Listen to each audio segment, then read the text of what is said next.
live from South by Southwest here in Austin. We are at the Alphaton Capital House here with the one, the only, Brittany Kaiser. How are you doing, young lady? So good. So good to see you again, per usual. Always. Your hat is exquisite today. How are you doing? How large is your hat collection? It's actually quite huge. I started wearing wide brim hats in kindergarten and have been doing it my entire life. So I have hats from all over the world in every shape, size, color, and some of them have survived the years. Some of them have, gone to better places. But in general, the hat collection is basically one of the largest collections that I have. I compare your hat collection to my badge collection. Totally. So, for those who don't know who you are, I can talk about you all day. What is Brittany Kaiser doing right now? And then we will go into the past.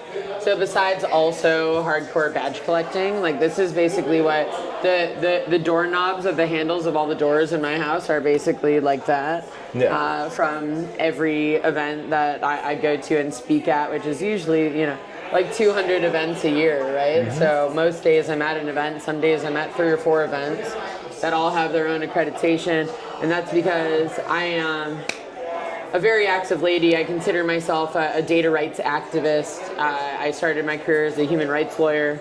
Then I got into tech, quickly realized that tech is not very ethical and started working on privacy-centric tech, definitions of data ownership, definitions of data protection, our rights to privacy. And so, now I'm the CEO of Alphaton Capital, Nasdaq Aton, which is a privacy-centric technology developer. We also invest in privacy-centric technologies, from confidential computing all the way to consumer-facing apps, and how we provide applications that are not just ethical but compliant. So that's sort of what you're doing now, both Alphaton Capital. You also, I know there's a better word for this, but you basically do Airbnb for castles, medieval castles across Europe. I do.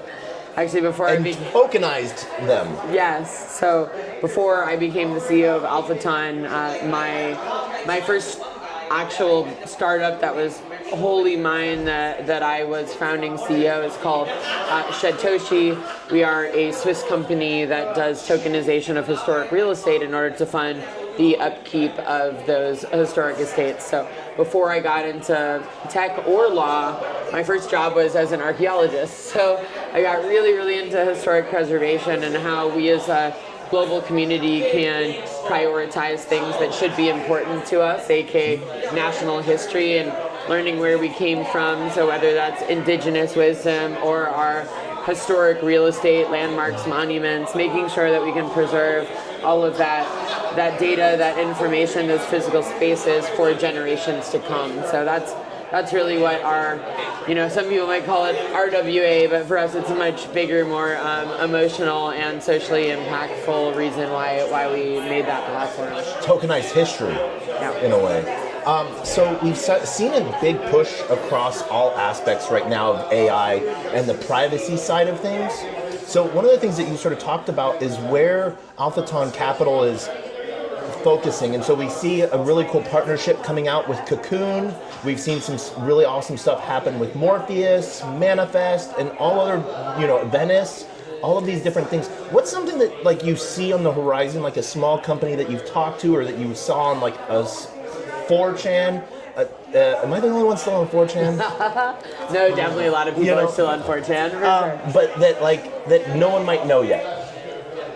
So I think one of the biggest things that is happening in the entire world today, I think we can all agree that the rise of AI is at the forefront of everyone's mind. But what is really also at the forefront of everyone's mind is how do we use these new tools safely and compliantly?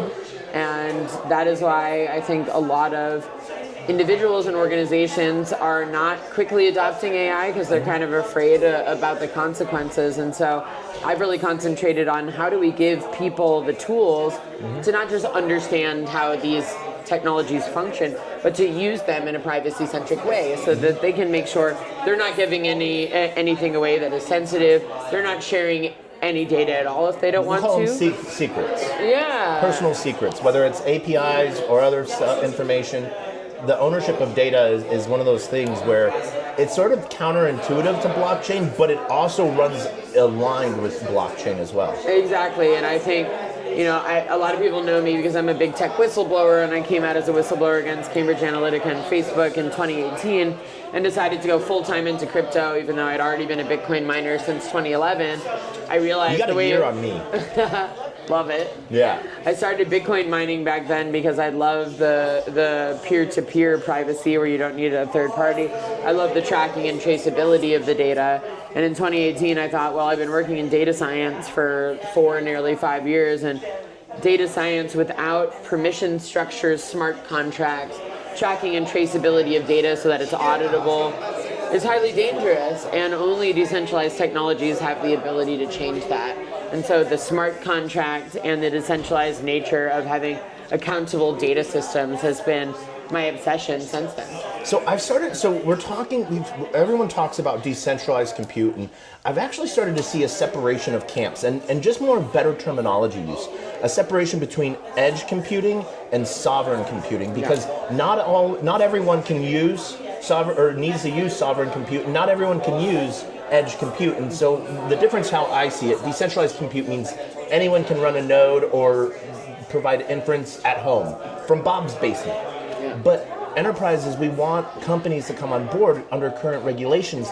They can't go through Bob's basement because unfortunately they have to look at it as, and I mean this simpatico-wise, Boris's basement, and data capture is still a big regulation piece that's sort of stopping companies from using cheaper alternatives, and sometimes better than the classics of like AWS, Azure, Ali, GCP. So how have we seen like that companies sort of focus on the regulation side?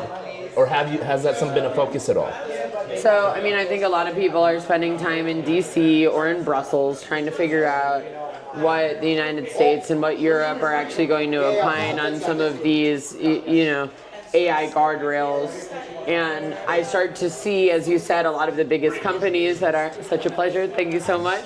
And I'm starting to see a lot of these guardrails that are coming in the wrong way, in my opinion. They're basically saying we need to regulate the output of AI to make sure it's safe, and I'm really all about regulating the input. Mm-hmm. So can you get real data that is consensually sourced, where you're not violating anyone's copyright, IP, or privacy, and use that as the training data? Like if everyone in the world had a data wallet and they could see all the data they were producing all day, and you could say, hey, if I could anonymously and consensually share data sets that are not private, that don't allow me to be targeted or be vulnerable, if I could share all of that and get a piece of the deal and actually get paid a percentage of the revenue, would I do it? Mm-hmm. And I think I'm starting to see a lot of legislators and regulators finally understand what that means, and that data ownership protocols and just putting in real data that is good and consensual and compliant into LLMs means you're only going to get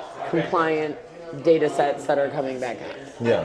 So we've seen that some of that being created. Like I remember like 4 years ago I was at a hackathon, and these kids basically were doing image generation based off of images that they only gave it. Yeah. And so that way any future iterations or new pieces of art could take from those different pieces of art that it had and then reference where it came from. And so we've seen different cool things like that start to come about.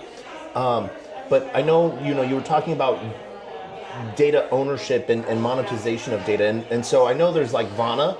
Anna is amazing. What other protocols, are there any other protocols that come to mind, like data ownership, like Vana, that you can think of? Yeah, for sure. I think one of my portfolio companies, Drumwave, is one of the coolest ones I've seen. Mm-hmm. They built it for about 10 years in Mountain View, and are finally deploying government contracts where you have a data wallet that is rolled out either through a bank or a government or someone that already has a client-facing portal.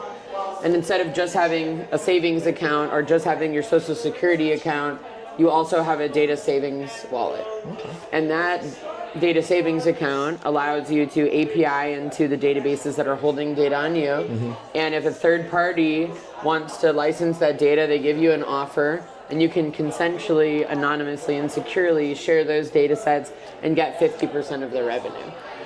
That is rolling out nationally in Brazil. It'll be rolling out statewide for a few states in the US. And I think letting people earn on a daily basis from their data will be one of the most freeing and impactful initiatives for extreme poverty and taking care of people's most basic human rights. Amazing.